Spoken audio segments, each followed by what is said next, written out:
शुरू होने जा रहा है देश का सबसे बड़ा मुकदमा, आपकी अदालत, रजत शर्मा के साथ।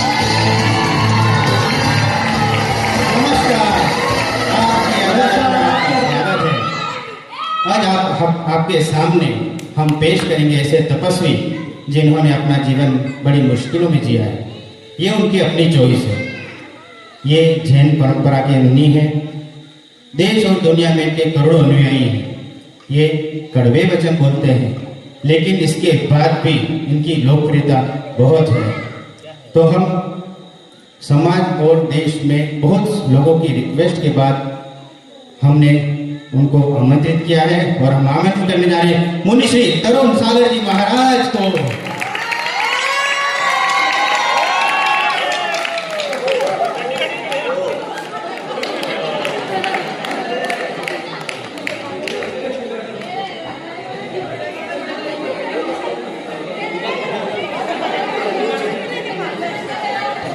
आज के इस विशेष कार्यक्रम के लिए हमने जज के तौर पर आमंत्रित किया है गृहिणी प्रमुख बाल योगिनी विराजवती माता जी को।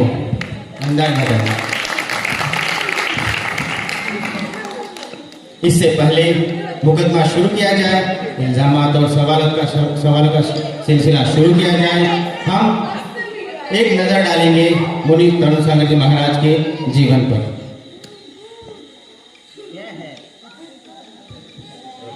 जैन मुनि तरुण सागर को क्रांतिकारी संत कहा जाता है। मुनि तरुण सागर की विशेषता है कड़वे प्रवचन। इनके प्रवचन सुनने के लिए देश भर में लाखों लोग इकट्ठा होते हैं। मुनि तरुण सागर कड़वी वाणी बोलते हैं और इनके कड़वे प्रवचन पुस्तक के रूप में भी बहुत लोकप्रिय हैं।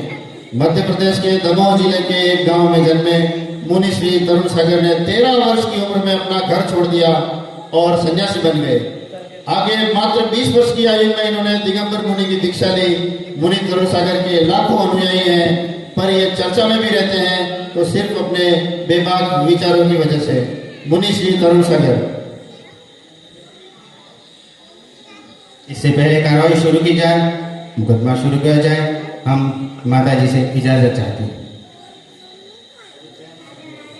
कार्रवाई शुरू की जाए।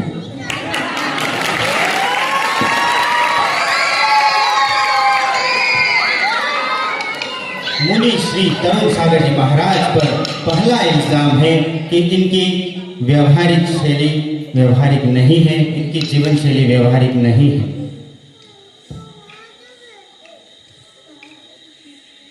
तेरह साल की उम्र में घर छोड़कर चले गए। क्या हुआ था? नंबर नहीं आए थे, माता ने डांटा था कि पिता ने पीटा था? देखिए रजत सिंह, मेरा ये जो वैराग्य है वो गॉड गिफ्ट है। न माता ने डांटा, न पिता ने कुछ कहा, न कुछ ऐसा देखा। ये जो वैराग्य है वो ईश्वर प्रदत्त जो संस्कार है उनकी वजह से मुझे प्राप्त हुआ है और आज मैं उन संस्कारों की वजह से महावीर के मार्ग पे हूँ। मैंने सुना आप भगवान बनना चाहते थे, इसीलिए सब कुछ छोड़ दिया। इसमें भी तो लालच है।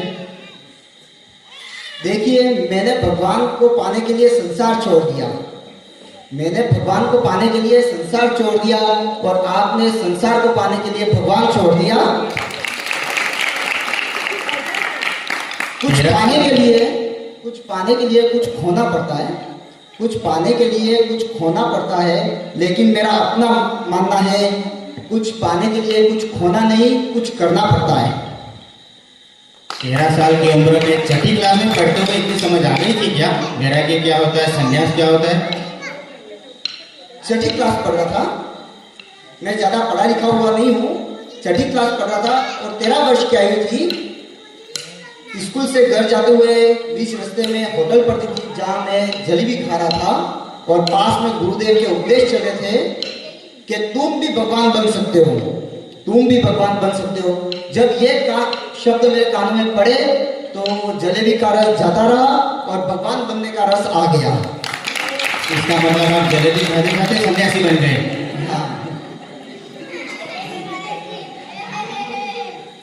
भगवान बनने के लिए खाना छोड़ा, पीना छोड़ा, कपड़े छोड़े। अब लगता नहीं पहले ठीक था। मेरे मन में एक चीज जरूर रहती है, मेरे मन में एक चीज जरूर रहती है कि मैंने कभी कोई मुर्दा नहीं फेंका, मुर्दा नहीं फूका। ये चीज हमेशा रहती है। एक दिन मुझे लगा कि महावीर मुझसे कह रहे हैं, भगवान महावीर मुझसे कह रहे हैं कि तरुण सागर, तेरा जन्म मुर्दा फूकने के लिए नहीं हुआ है, बल्कि मुर्दा हो चुके इस समाज में जान फूकने के लिए हुआ है। एक बार ही खाना खाते हैं, आप नहाते नहीं, ब्रश नहीं करते हैं। ये प्राकृतिक रूप है, जैसा प्रकृति का रूप लिया हुआ वैसा रूप है। यथा शास्त्रों में, जैसे जैन शास्त्रों में है वैसा रूप है। हमने समाज की नग्न को ढकने के लिए अपने तन के वस्त्र फेंक दिए। पहले पुराने जमाने की बात रहती थी, अब 21वीं सदी में दुनिया कहाँ से कहाँ पहुँच गई, आप बगैर कपड़े के घूम रहे।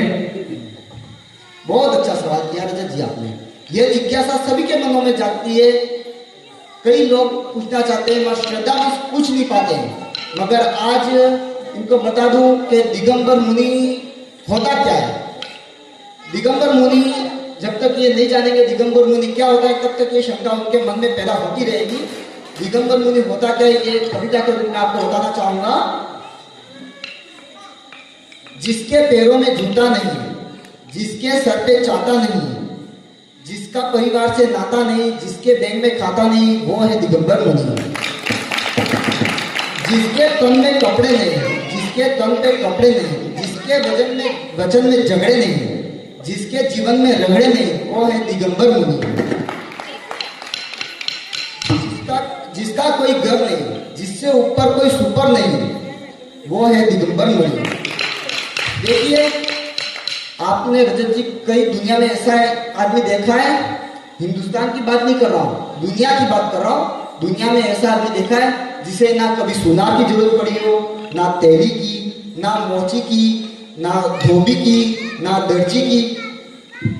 ऐसा इंसान दुनिया में ढूंढने पे भी नहीं मिलेगा। मात्र एक है दिगंबर मुनि। सारी बातें कहते हैं आप, पर इतना कड़वा क्यों बोलते हो? कभी प्यार से बात नहीं कर सकते? बहुत मीठा बोला। शुरुआत के 10 सालों में मैं बहुत मीठा बोला, बहुत मीठा बोला, बहुत मीठा बोला, बहुत मीठा बोला, बहुत मीठा बोला। मगर मैं मीठा बोलता और लोग सोते रहते। उनको लगता महाराज जी लोरी कर रहे। और तब मुझे सुनने के लिए कुछ 50-100 लोग ही आते थे। जब से कड़वा बोलना चालू किया, भीड़ लग गई। ये कड़वे वचन नहीं है, ये सच्चे वचन है, मगर लोगों को ये कड़वे लगते हैं। देखिए, अब जमाना बदल रहा है, ट्रेनें चल रही है, बुलेट चले जा रही है, हवाई जहाज चल रहे हैं, और आप पैदल चल रहे हैं। हमने आपको रिक्वेस्ट दी, यहाँ आते आते 6 महीने हो गए।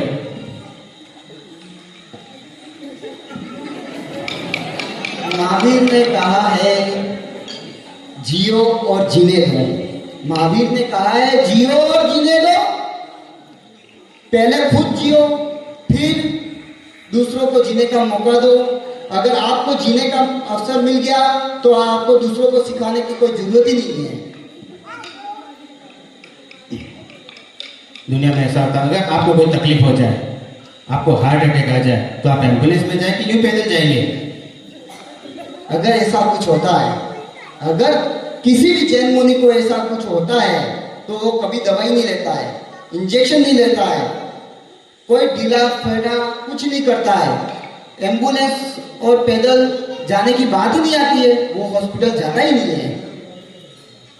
हमने कई मुनि देखे जो हवाई जहाज की यात्रा करते हैं। वो महावीर का मार्ग नहीं है, वो महावीर का मार्ग नहीं है, वो महावीर का मार्ग नहीं है, वो अपवाद मार्ग है। असली महावीर राजकुमार थे, महावीर राजपूत थे, और एक समय उन्हें वैराग्य हुआ और उन्होंने सब कुछ त्याग दिया। मैं कुछ कह रहा हूं, मेरे लिए ये महावीर के शब्द हैं। कुछ पाना है तो कुछ खोना होगा, कुछ पाना है तो कुछ छोड़ो, कुछ पाना है तो कुछ छोड़ो, बहुत कुछ पाना है, बहुत कुछ छोड़ो, और सब कुछ पाना है तो सब कुछ छोड़ो। आप बोलते सब कुछ छोड़ दिया, ये देखो मेरे पास एक पत्रिका है, अहिंसा महाकुंभ में आपकी तस्वीर छप हुई है, कमल का फूल बना है, उसके ऊपर आप बैठे हैं। वो समाज की व्यवस्था है रजत जी, वो समाज की व्यवस्था है। समाज हमें जहाँ बिठाता है हमें बैठना है। और वैसे भी एक परंपरा है, दीपक को हम हमेशा ऊंचे स्थान पे रखते हैं। दीपक को हम हमेशा ऊंचे स्थान पे रखते हैं ताकि वो सबको प्रकाश दे सके। इसी तरह संत भी समाज के दीपक हैं, उनको ऊंचे स्थान पे बिठाते हैं ताकि वो सबको प्रकाश दे सके। इस पे महावीर ने बहुत प्यारी बात कही है। उन्होंने कहा है, मैं ऊंचा बैठकर ऊंचा हो गया ऐसा नहीं है, मैं ऊंचा बैठकर ऊंचा हो गया ऐसा नहीं है, आप नीचे बैठकर नीचे बैठ गए ऐसा नहीं है। मैं ऊंचा बैठकर ऊंचा हो गया ऐसा नहीं है, आप नीचे बैठकर नीचे हो गए ऐसा नहीं है। मैं ऊंचा बैठकर चौकी पे बैठा हूँ, चौकीदार हो गया, आप जमीन पे बैठकर जमींदार हो गए। यह बता दीजिए, आप 13 साल की उम्र में आप भगवान बनने निकले थे, भगवान बन के कभी कुछ थोड़ा बाकी है? अभी तो चलना शुरू किया है रजत जी, अभी तो चलना शुरू किया है। अभी तो उस रास्ते पे चल रहा हूँ। कितने जन्म कितने भव तक मुझे चलना है कह नहीं सकते, कहना मुश्किल है, आसान नहीं है, कठिन है। ये लोग मुझे श्रद्धा से देख रहे हैं, ये इनकी श्रद्धा है, इनका भाव है, मगर अभी मैंने चलना शुरू किया और बहुत चलना है। गुरुजी, दर्शक दीर्घा में बैठे हुए दर्शकों के मन में किसी में जिज्ञासा हो तो कुछ पूछ सकते हो आप।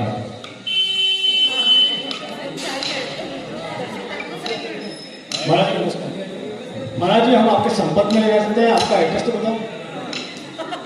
अरे भैया, जिस आदमी का ड्रेस ही नहीं है, जिस आदमी का ड्रेस ही नहीं है, उसका एड्रेस कहाँ से होगा?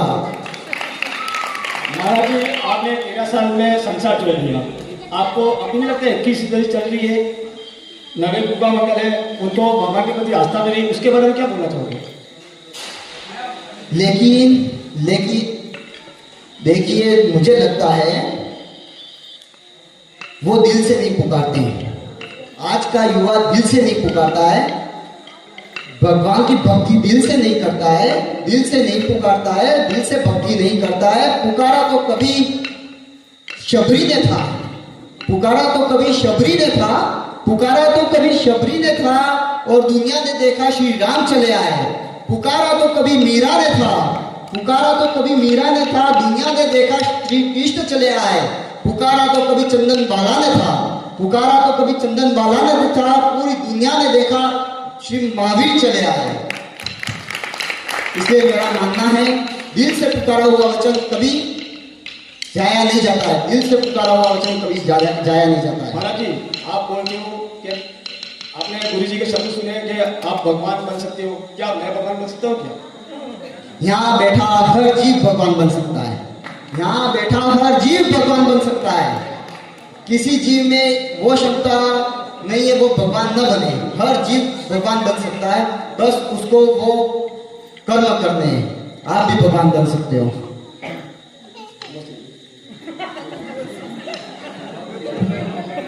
गुरुजी, आपने सभी प्रश्नों का जवाब दिया, सही तर्क से अच्छे तरीकों से आपने जवाब दिया। अब वक्त हो रहा है जज माता जी के फैसले का।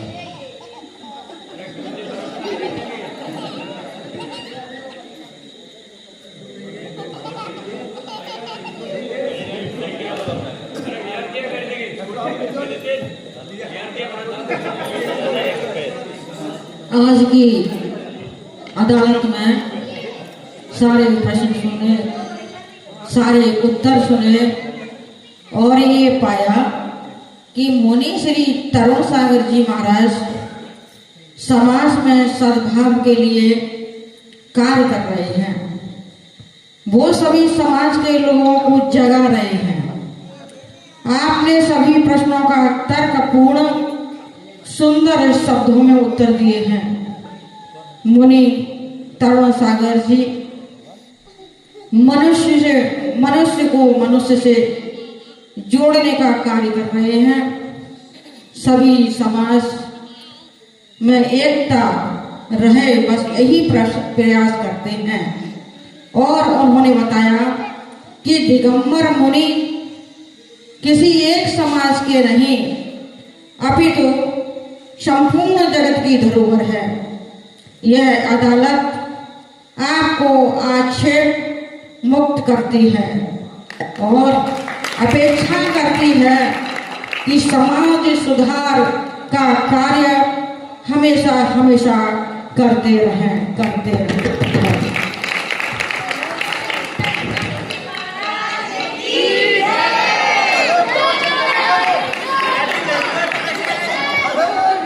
बहुत ही सुंदर नाटिका